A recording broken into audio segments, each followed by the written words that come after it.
아멘. 영호 형제 성찬 나눔 메시지 감사드립니다. 사람이 나이가 들어가면서 더 성숙해지고 원만해지고 이렇게 부드러워지고 그런 사람이 있는가 하면 갈수록 좀 부정적이 되고 그리고 볼상사납게 되는 사람들도 있는 것 같습니다. 특별히 성령님의 능력 안에서 변화해가는 모습, 십자가 안에서 또 감사함을 찾아가는 모습, 그러한 것이 우리의 미래가 된다는 것이 기쁜 소식 아니겠습니까? 난 영호 형제가 급한 성격인지 전혀 몰랐고요. 이렇게 미남형의 뭐 이렇게 그래도 이렇게 믿음 안에서 성숙해가는 모습에 대한 나눔 감사드립니다. 요들 그룹이 지난주였나요? 수련회를 다녀왔는데 저 빼고 우리 나머지 세 목사님이 다 같이 가셨었고요. 가서 이번에는 굉장히 중요한 미션이 있었습니다. 앞으로 우리 요들 그룹이 어떤 형태로 가야 할지에 대한 그 영감을 이제 받아서 오시기를 기도했는데 좋은 수련회가 되었던 것 같습니다. 여러분 주중 예배에 오시면 좀 놀라게 되실 거예요. 요즘에 젊은 사람들의 수가 확 늘어나서 제 느낌에는 내년 정도 되면 우리 요들이 기존의 어른들보다 더 많아질 것 같습니다. 밀리지 않도록 주중 예배 많이 오셔야 됩니다. 그러다가 예배당 뺏길 수도 있어요. 좋은 일입니다. 오늘 설교 말씀의 제목은 두렵고 떨리는 마음으로 자기의 구원을 이루어 나가십시오. 설교 제목으로 하기에는 사실 너무 길지요. 그런데 이게 중요해서 이렇게 적어봤습니다. 빌립보서 2장 12절로부터 15절까지입니다. 그러므로 사랑하는 여러분, 여러분이 언제나 순종한 것처럼 내가 함께 있을 때뿐만 아니라 지금과 같이 내가 없을 때에도 더욱더 순종하여서 두렵고 떨리는 마음으로 자기의 구원을 이루어 나가십시오. 하나님은 여러분 안에서 활동하셔서 여러분으로 하여금 하나님을 기쁘게 해드릴 것을 염원하게 하시고 실천하게 하시는 분입니다. 무슨 일이든지 불평과 시비를 하지 말고 하십시오. 그리하여 여러분은 흠이 없고 순결해져서 구부러지고 뒤틀린 세대 가운데서 하나님의 흠없는 자녀가 되어야 합니다. 그리하면 여러분은 이 세상에서 별과 같이 빛날 것입니다. 여기 여러분들이 아주 좋아하고 잘 알고 익숙한 여러 가지의 말씀들이 나와 있습니다. 그런데 구원을 두렵고 떨리는 마음으로 이루어가라 하는 말씀도 조금은 고민이 되는 말씀이고요. 그리고 더 나아가서 구원을 이루어가라고 하는 표현은 좀 편리하게 구원을 얻고자 하는 사람들에게는 불편을 가져다 주는 표현일 수 있습니다. 뭐 그 앞에다 두렵고 떨리는 이런 것까지 붙였으니까 좀 편하게 구원받을 수 없을까라는 사람들에게는 불편한 구절이 될 수도 있는 말씀이죠. 오늘은 그 말씀 함께 보도록 하겠습니다. 첫 번째, 두렵고 떨리는 마음으로입니다.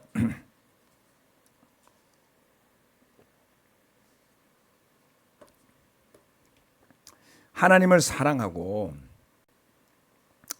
그리고 예수님을 주님으로 따르는 우리 믿음의 형제 자매들이 두렵고 떨리는 마음을 가져야 할 때가 언제일까요?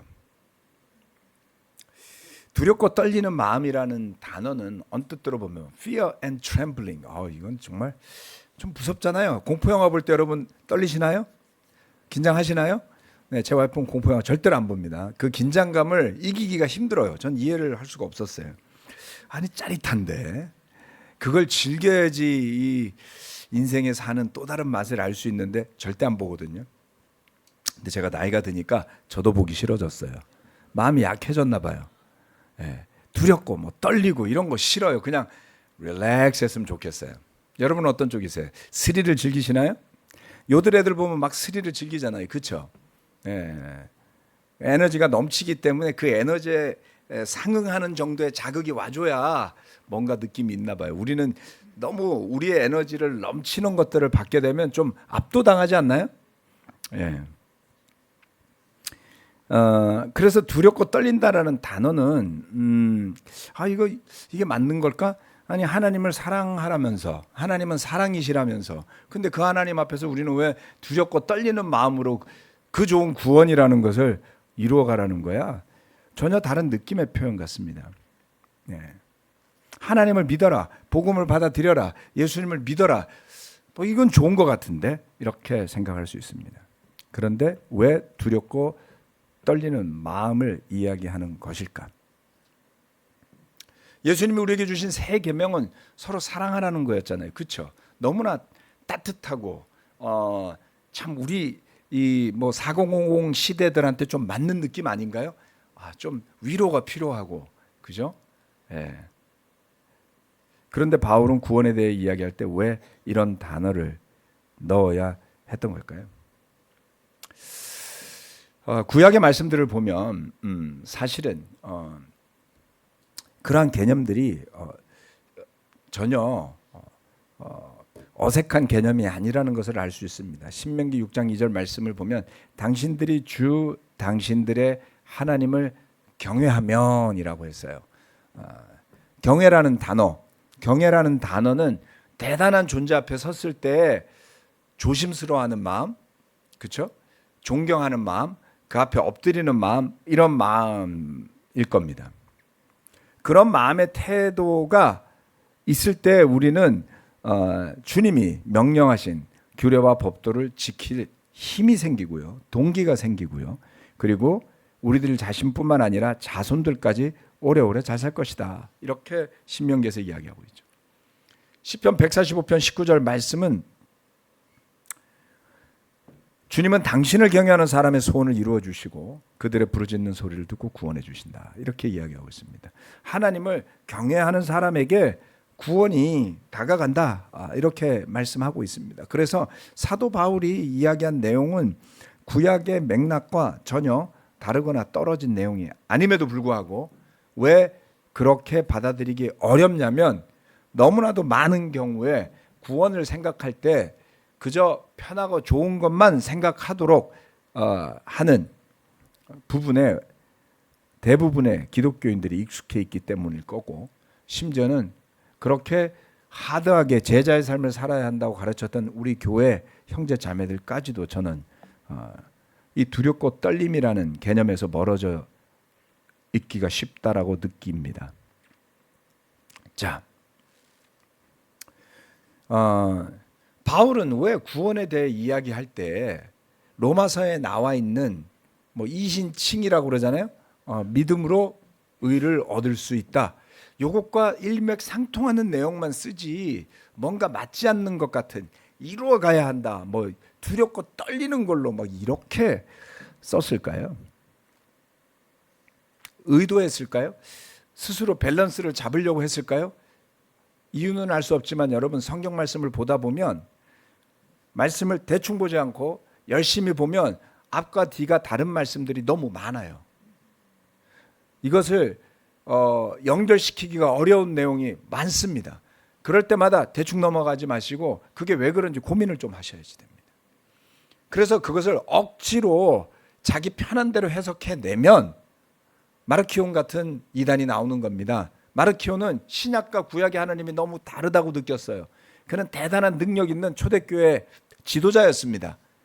그런 그가 뭔가 맞지 않아 보이는 부분을 억지로 끼워 맞추려고 하다 보니까 신약의 하나님과 구약의 하나님은 다르다라고 결론 내리게 됐어요. 그래서 예수님과 하나님은 동등하지 않아요. 이래서 능력 있는 이단, 창시자, 이단의 역사를 보면 나오는 첫 번째 이름이 마르키온입니다. 고민했지만 결론을 엮어내지 못했어요. 자신의 관점에서 결론을 지었죠. 여러분, 그런데 우리 가운데 수많은 사람들이 그거를 무시하고 가거나 아니면 자기 방식대로 해석하고 받아들임으로써 마르키온의 추종자가 되어버리는 일들이 얼마나 많은지 몰라요. 어느 하나만 잡아서 해석해도 틀리게 될 겁니다. 밸런스가 맞지 않죠. 그래서 우리는 우리 신앙이 뭔가 균형 잡히지 않은 상태 속에서 계속 왔다 갔다 하면서 가는 게 정상이라고 저는 믿습니다. 너무나도 마음이 편하고 성경 말씀을 아무리 봐도 자신에게 뭔가 부대끼게 하고 괴롭게 하는 요소가 전혀 없다면 문제죠. 성경이 그렇게 만만한 책도 아니고요. 대단히 어려운데 그 이야기는 아무 생각 없이 읽었다거나, 그렇죠? 딴 생각하면서 읽었거나 자기 편한 대로 해석하기 때문일 거라고 저는 믿습니다. 말씀을 깊게 묵상하실수록 부대낌이 있어야만 한다.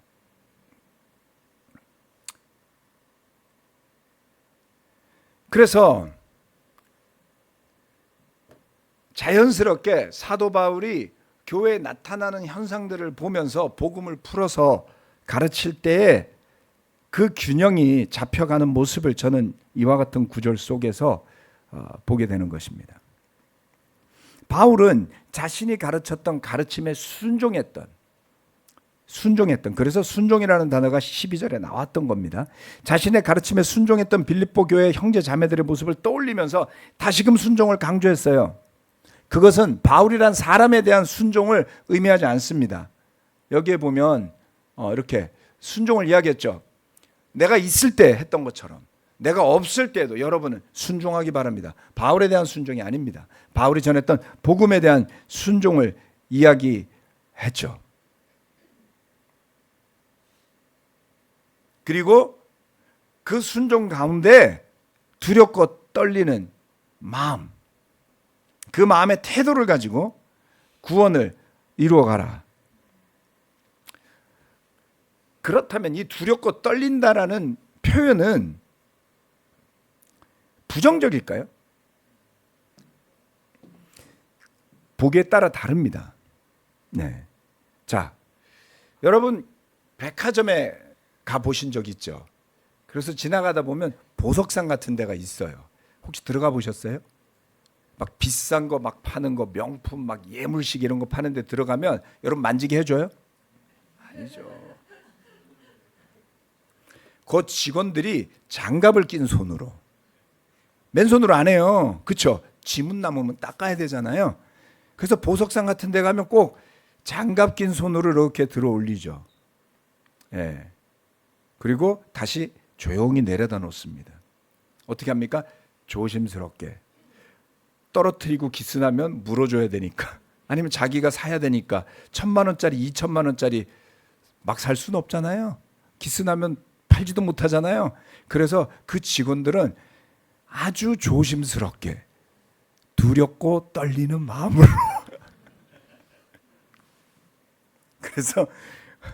그래서 자기가 쓰겠다고 사놓고 그걸 모시고 사는 사람들도 저는 봤어요. 너무 비싸서 쓰면 안 돼. 왜 샀어요? 두렵고 떨리는 마음으로 맨날 닦기만 해. 네. 하나님의 말씀의 계시를 필사하는 사람들이 있었습니다. 쿰난 공동체를 이제 여러분들도 이제 많이 아시잖아요. 사해사본이라는 성경의 사본이 대량으로 발견되었던 장소에서 사람들이 그 유적지를 발굴하면서 이런 것을 발견했어요. 그건 뭐냐면 여러분이 보시는 오른쪽에 있는 곳은 미크베라고 부르는 목욕탕입니다. 근데 목욕탕인데 우리나라처럼 따뜻한 물이 나오고 때미는 곳이 아니고요. 정결 의식을 위한 곳이에요. 그래서 이렇게 야외에 개방이 되어 있습니다. 그래서 성경을 필사하는 사람들, 여기 이제 그 그림인데요. 성경을 필사하는 사람들은 반드시 필사를 하기 전에 자신을 정결하게 하는 의식을 치러야만 했고요. 그리고 그 공동체 속에 가장 높은 교육을 받은 사람들입니다. 가장 똑똑한 사람들을 훈련하고 선택해서 뽑아서 이렇게 시킨 거죠. 그러면 이 사람들이 자신을 최대한 정결하게 하고 하나님 앞에서 흠이 없게 한 다음 들어가서 단 한 자의 오타가 또 생기지 않도록 성경을 복사하는 겁니다. 그렇게 해서 복사되어진 것들이 제대로 남아있는 게 발견된 거예요. 그런데 여러분, 필사를 해보셨나요? 필사. 진짜 짜증나거든요. 제가 중학교 1학년 때 담임 선생님이 국어 선생님이었는데 특공대에 뽑혔어요. 특공대는 뭐냐면 특별히 공부 못하는 대가리. 죄송합니다. 그래서 국어 시험 성적의 일정 성적 이하면 숙제가 책을 써야 돼요. 여름 방학 동안에 국어책을 써오라는 거예요. 농담인 줄 알았어요. 그래서 안 써갔어요.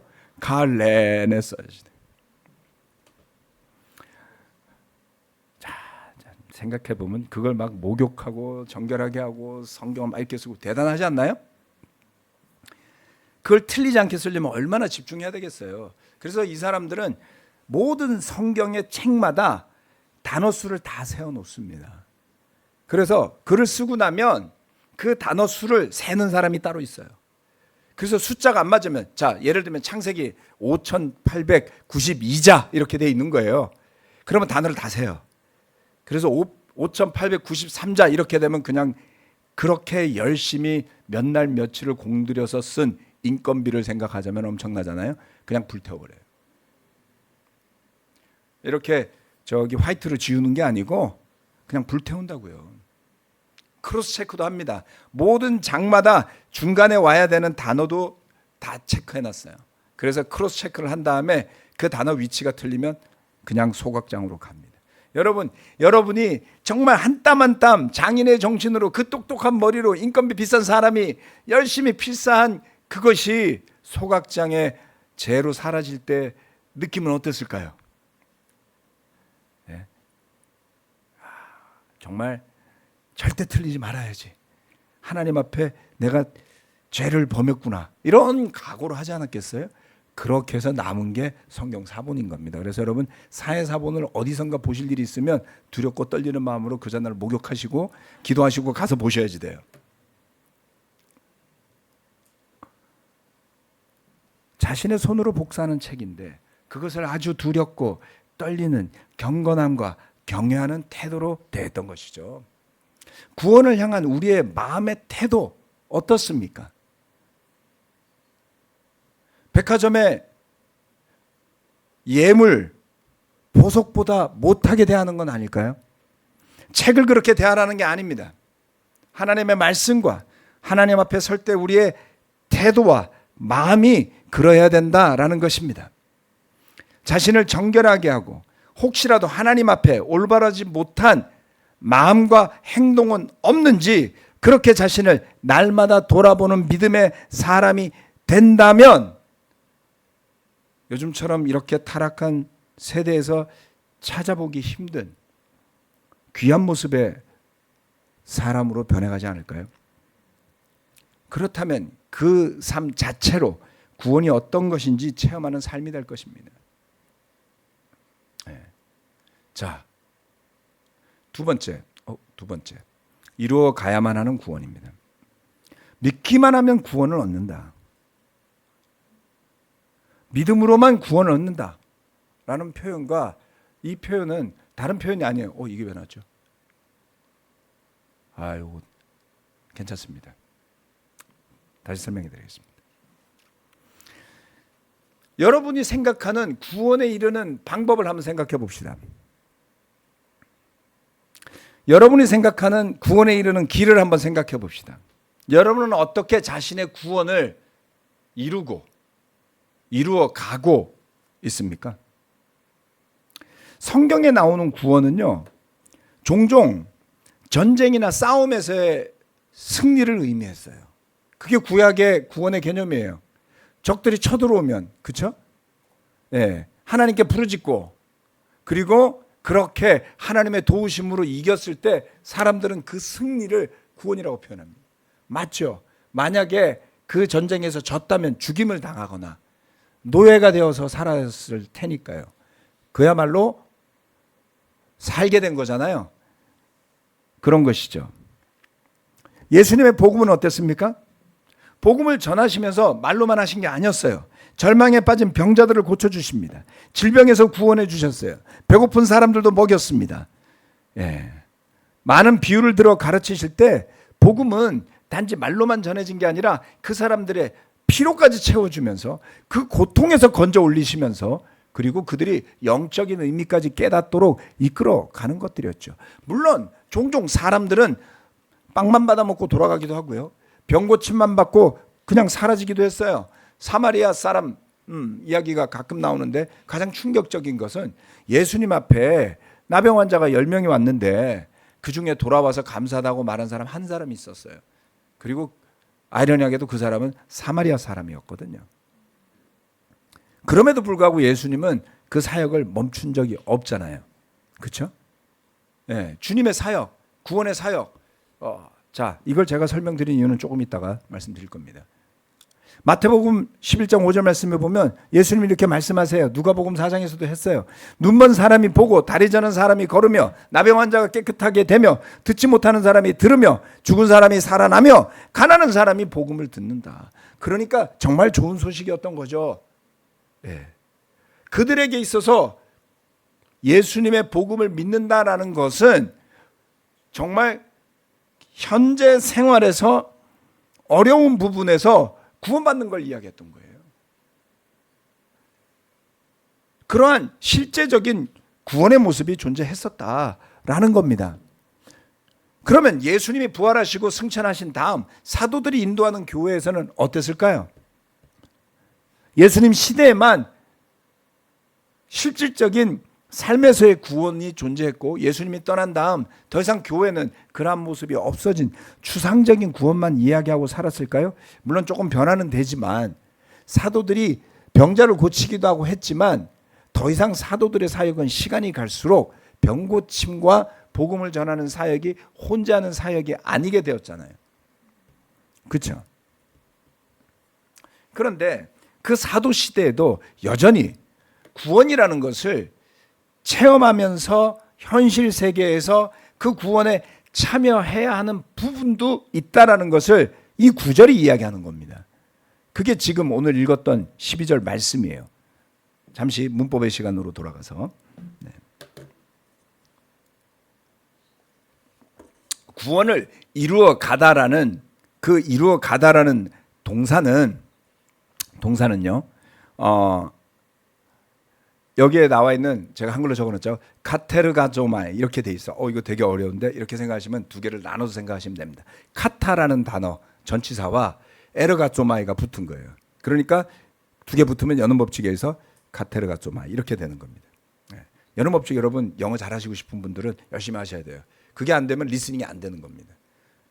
잘하시고 싶은 분들은 저한테 오시면 제가 개인으로 무료로 가르쳐 드리겠습니다. 연음을 잘 이해하셔야 돼요. 카테르가조마이. 카트, 에르가조마이 붙은 거죠. 자, 그러면 이 단어는 뜻이 뭐냐? 성취하다, 행하다, 만들다. 에르가조마이라는 말은 여러분 쉽게 이야기하면 얼거노미즘이라는 단어 들어보셨어요? 얼거노미즘.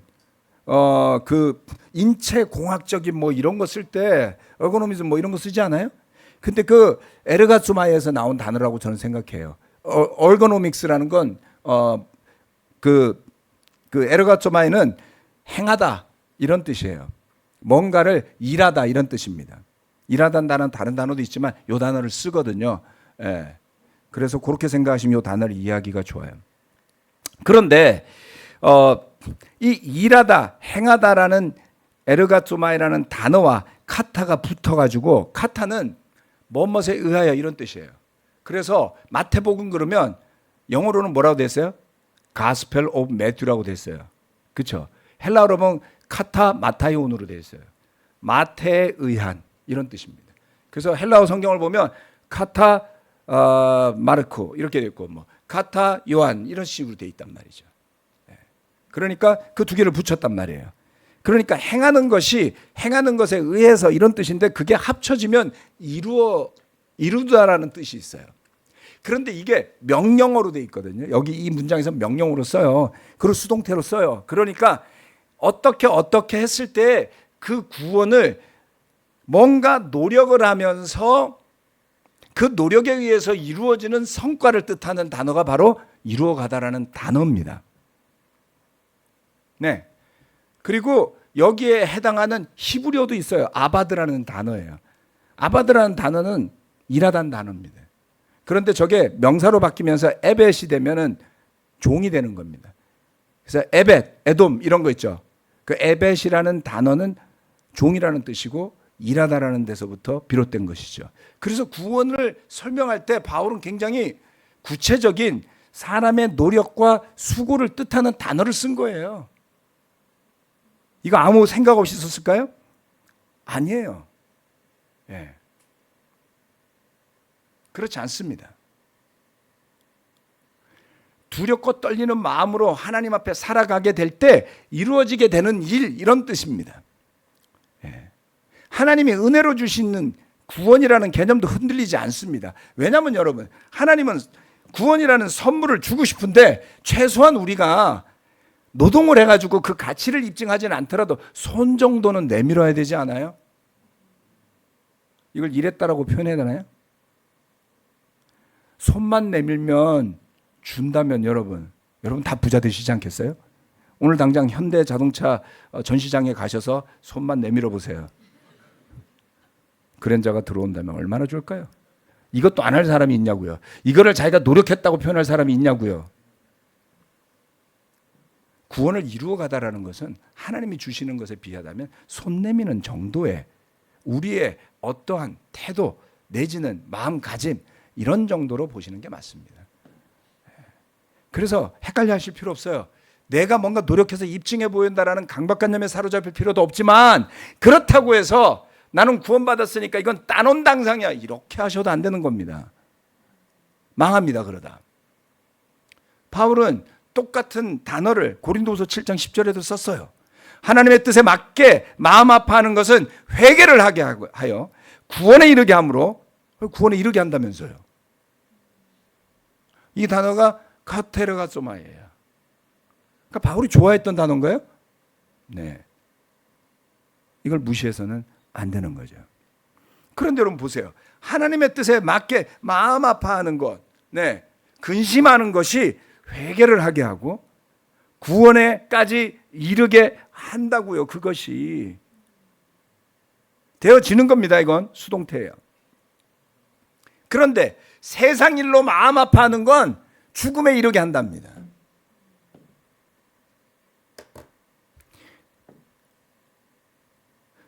하나님의 뜻에 맞게 근심하는 마음에 따라서 붙어오는 게 회개인 거예요. 말씀이 나에게 뭔가 걸리적거려서 나는 이렇게 하고 싶은데 말씀이 이렇게 말하니 얼마나 괴롭겠어요? 이 괴로움이 없으면 무식하든지 믿음을 자기 멋대로 해석해서 그 괴로움이 없든지 간에 구원과 멀어지는 거예요.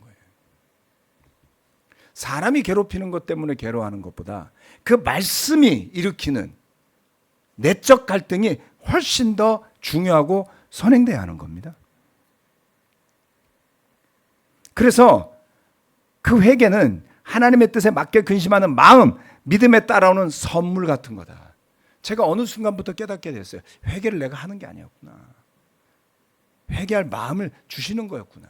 그래서 믿음 없는 사람한테 저는 회개하라고 말한 적이 없어요. 믿음이 없는데 어떻게 회개를 해요? 그냥 저주하는 거예요. 그렇죠? 싫은 소리 한 바가지 쏟아놓는 거예요. 믿음 없는 사람한테. 믿음 없는 사람은요, 믿음부터 가지게 도와줘야 돼요. 물론 어떤 사람은 마음이 악한 상태까지 떨어져서 믿음은커녕 그냥 인간으로서의 돌이 붙어야 될 사람도 있어요.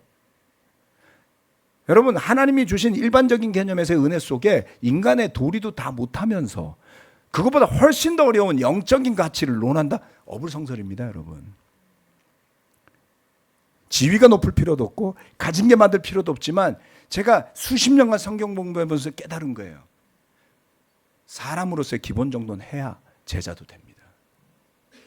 과거의 실수가 뭐가 됐건 과거의 무지함이 뭐가 됐건 중요하지 않아요. 복음을 접할 때 적어도 그 사람은 적어도 회개할 만큼의 믿음 정도는 있어야 합니다. 그렇다면 이루어 가야만 하는 구원이라는 개념을 이렇게 볼 수 있는 겁니다. 믿음을 가진 한 사람이 취해야 할 태도와 행동이 있다고 말하는 겁니다. 그리고 그런 사람에게 주어지고 이루어지게 되는 구원도 있다는 것이죠. 그렇다면 마지막으로 빌립보 교인들에게 당시에 필요했던 구원은 무엇이었을까요?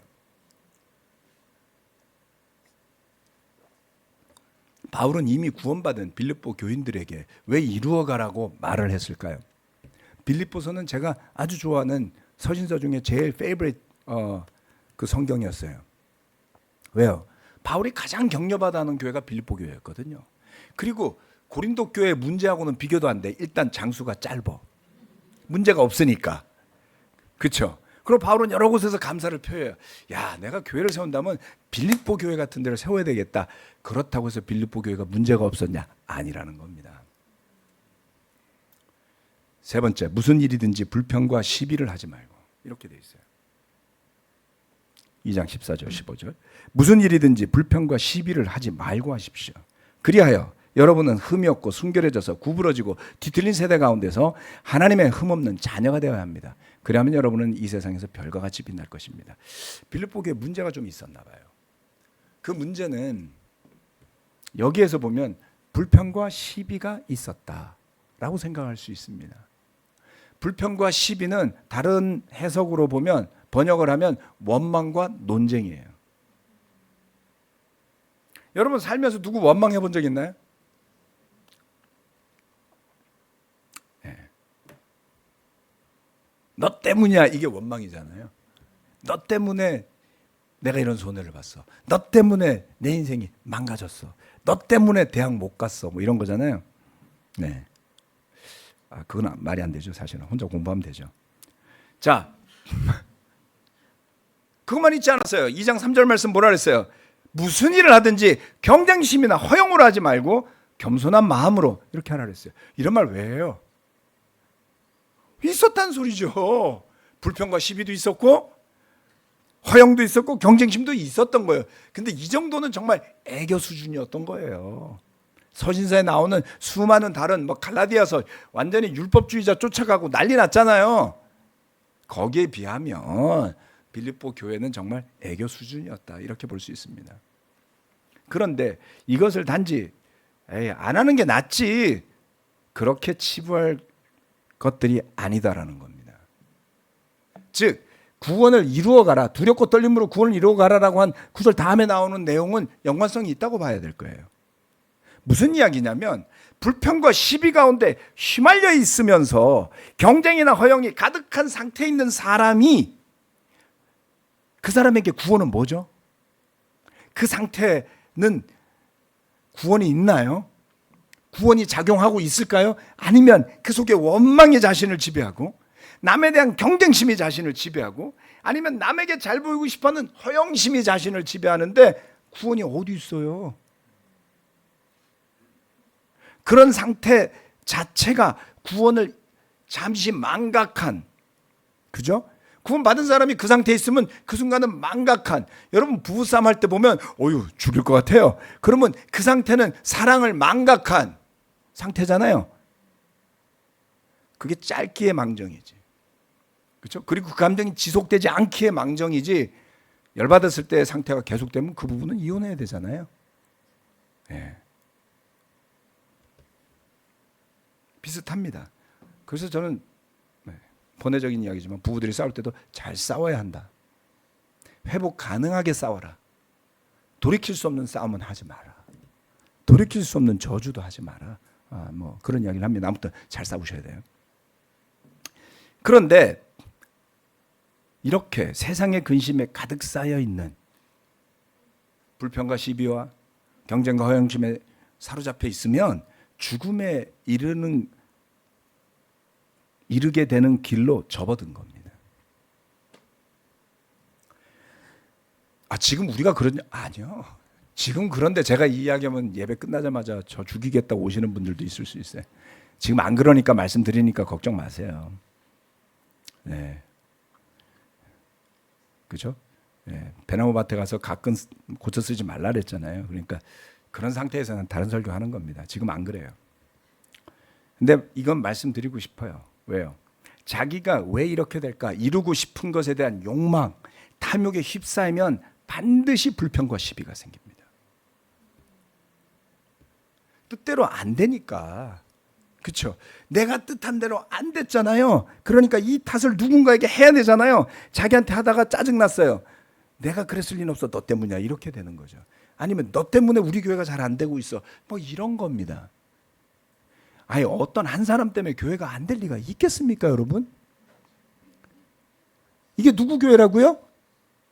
예수님의 몸. 제가 거듭 강조하잖아요.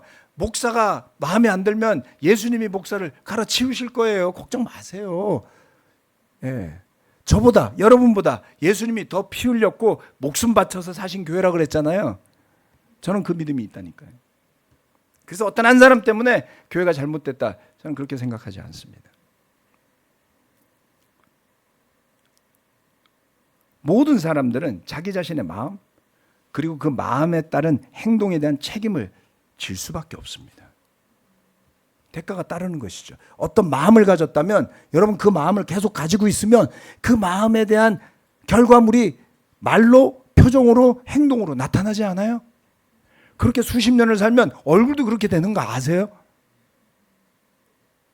공자가 꼭 뭐 40 넘으면 얼굴 책임져라 그런 말 해서가 아니고 그 데이터를 갖고 이야기하는 거잖아요. 피할 수 없습니다. 그러니까 그런 마음의 상태, 그런 타락한 믿음의 상태에 빠지지 않도록 주의하셔야 됩니다. 그 이야기입니다. 지금은 그렇지 않지만 어떤 일로, 어떤 문제로 여러분의 마음과 믿음이 방황할 때가 됐을 때 마음의 상태에 불평과 시비가 있으면 이 말씀 기억하시라는 뜻입니다. 먼 길 가는 사람에게 주머니 3개 주면서 힘들 때마다 하나씩 열어보라고 하는 거 있잖아요. 우리 옛날 이야기 속에 그런 거예요. 어떤 순간 여러분 마음속에 견딜 수 없는 불평과 시비가 일어나면, 논쟁을 하고 싶으면 그 순간에 열어보십시오. 무엇을요? 빌립보서 2장 12절에서 14절 15절 말씀을 열어보셔야 됩니다. 저의 믿음은 이렇습니다. 이미 구원의 길을 걷고 있고 별과 같이 빛나는 형제자매들과 함께 교제하고 예배하고 찬양하며 그리고 기도하며 사는 삶이 얼마나 감사한지 모르겠어요. 우리 그 젊은 친구들 가서 거기에 뭐 지금 성경 받는 친구도 있고 뭐 아무튼 고민하는 친구도 있겠지만 다들 대부분 표정이 밝지 않나요? 저런 표정을 돈 주고도 사기 힘든 표정일 거예요. 어떻게 그렇게 정말 기쁘게 20대 젊은이들이 얼마나 지금 우울한 사람이 많은데 다 제쳐놓고 말씀 배우고 서로 교제하고 기도하고 예배드리고 이렇게 산다라는 것이 얼마나 대단한 일입니까, 여러분? 네. 우리가 모이는 예배마다 찬양이 있고 기도가 있고 기쁨이 있잖아요. 여러분의 얼굴이 왜 빛납니까? 이 구절이 이야기하지 않습니까? 별과 같이 빛난다고요. 그래서 저는 여러분들을 뵐 때마다 기분이 좋아요. 별 하나, 별 둘, 별 셋, 별 넷 이렇게 별이 되신 분들 여기에서 이미 별처럼 아멘. 이런 교회 축복이잖아요. 그래서 여러분이 지금의 축복받은 상태, 지난 몇 년 동안 성장해 오신 그 믿음의 선택과 결정을 잘 기억하셔야 됩니다. 그것을 간직하는 마음, 그것이 구원을 이루어가는 일이다. 그래서 바울은 구체적 이슈를 가지고 이야기하고 있었던 것이다. 빌립보 교회 형제자매들은 그 말을 아마 알아들었을 겁니다. 앞으로 우리가 세워가고 싶은 교회, 믿음의 공동체는 이런 말씀이 기초가 된 함께 두렵고 떨리는 마음으로 구원을 이루어가는 하나님의 백성, 예수님의 몸, 믿음의 형제자매들이 되실 겁니다. 기도하고 마치겠습니다.